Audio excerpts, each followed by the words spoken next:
Hello there, Johannes of Whiskey Lore, and time for another whiskey tasting and a little history.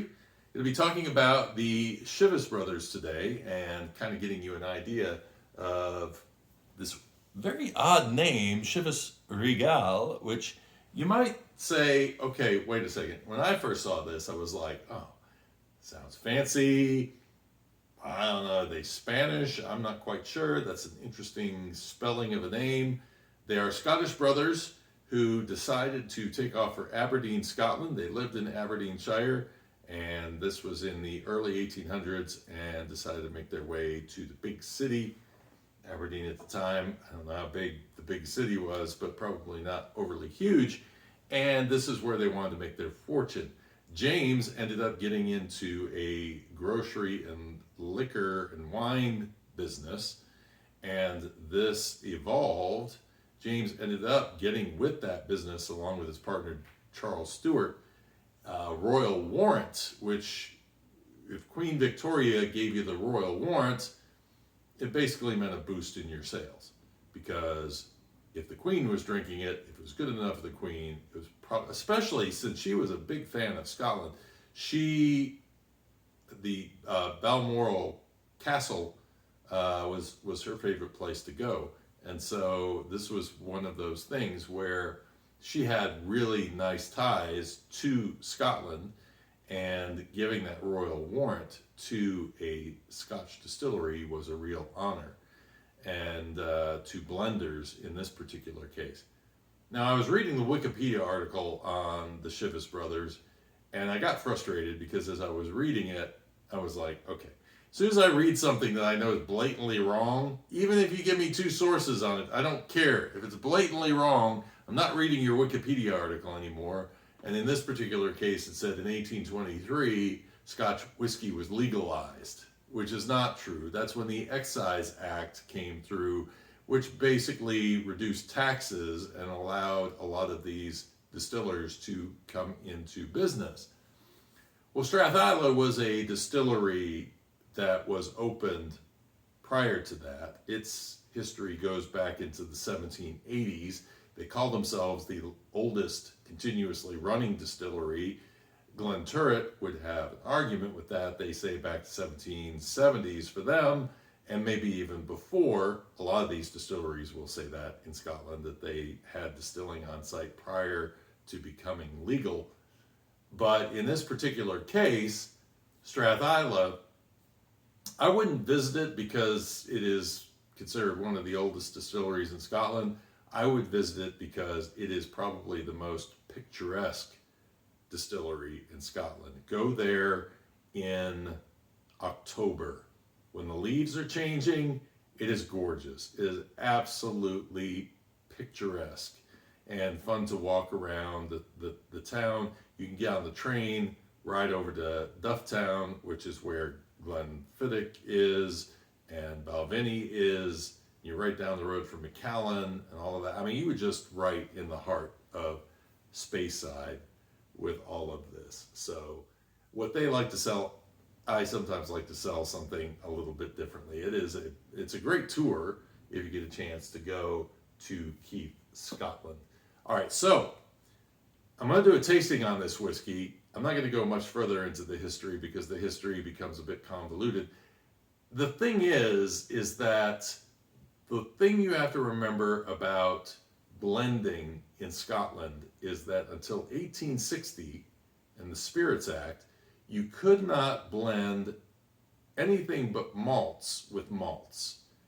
And so it wasn't until 1860 that all of a sudden now the law has changed and you can take grain neutral spirits and start blending it with malts. And this is where the true blending revolution kicked off in Scotland, is around 1860. So, all right, let's jump in and do a nosing and tasting on this. It's an 18-year-old whiskey. There's a 12-year-old whiskey. There's a variety of different versions of Chivas.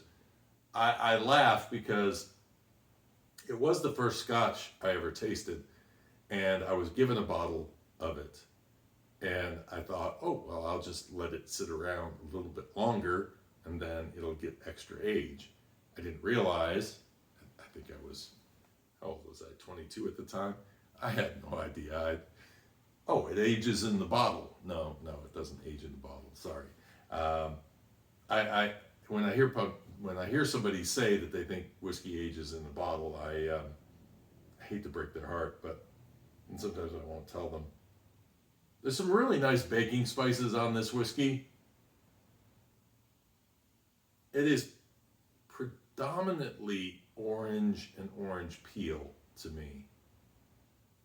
Darker orange notes. But the baking spices are a nice addition to it. In a way, kind of reminds me a little of a Williamsburg orange cake, that was my dad's favorite food to make. It was basically that orange with a vanilla frosting on it and raisins. Yeah, I get a lot of that in there. A lot of nice baking spices. Not a lot of oak. You would think at 18 years it probably would have picked up a lot of oak, but it doesn't have a ton. Just a pleasant nose to it. It is 40% ABV. Cheers.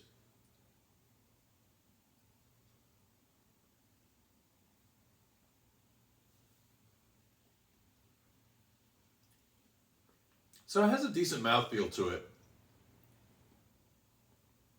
There's probably some complexity here, but it's very mild. This is a very mild whiskey. It'll be an easy drinking whiskey. Leaves a little bit of a tannic note actually on the top of the palate. Little oak, little cinnamon, and a little vanilla on the finish. But in the middle, it's kind of grain and orange. And that orange is on the finish as well. It just, I don't know. If you're looking for a lighter whiskey, this is probably a nice whiskey for you. For me, I want something that's got a little bit more heft to it. It would be interesting to taste this whiskey at a higher proof, even if it was just 43 or 46 would be really nice. The hard part is the older the whiskeys get in Scotland, the lower the ABVs get, so you could run into some issues with that. But as you will hear in an interview not too long from now with Tomatin, we had a discussion about it, and he said he had a whiskey from 1967 that was still in the barrel, and it was at 44% ABV. So it's all in how you take care of those barrels. It's an interesting whiskey. I don't know if I would rush out to the store to get it, but it's not actually my speed, but it might be your speed. It is definitely a competent whiskey. It's just, to me, a little bit lighter than I usually would tend to enjoy. What do you think about it? Have you had the 18 year? And is there a different version of Chivas that you are a fan of? I've seen a Manchester United bottling. I won't touch it because I'm not a Man U fan at all. I don't go for teams like the New York Yankees, Dallas Cowboys. I can't. I cannot root for a team that calls itself the country's team, or that when somebody doesn't know a lot about the sport, they jump in and that's the team they follow because they've had long-term success. That's just not my way. I'm an underdog guy the entire way through. Anyway, that is my story and I am sticking to it. Have a great weekend. I hope you enjoyed this video. If you did, give me a thumbs up, like, and subscribe if you'd like to watch more down the road. And until next time, cheers and Slainte.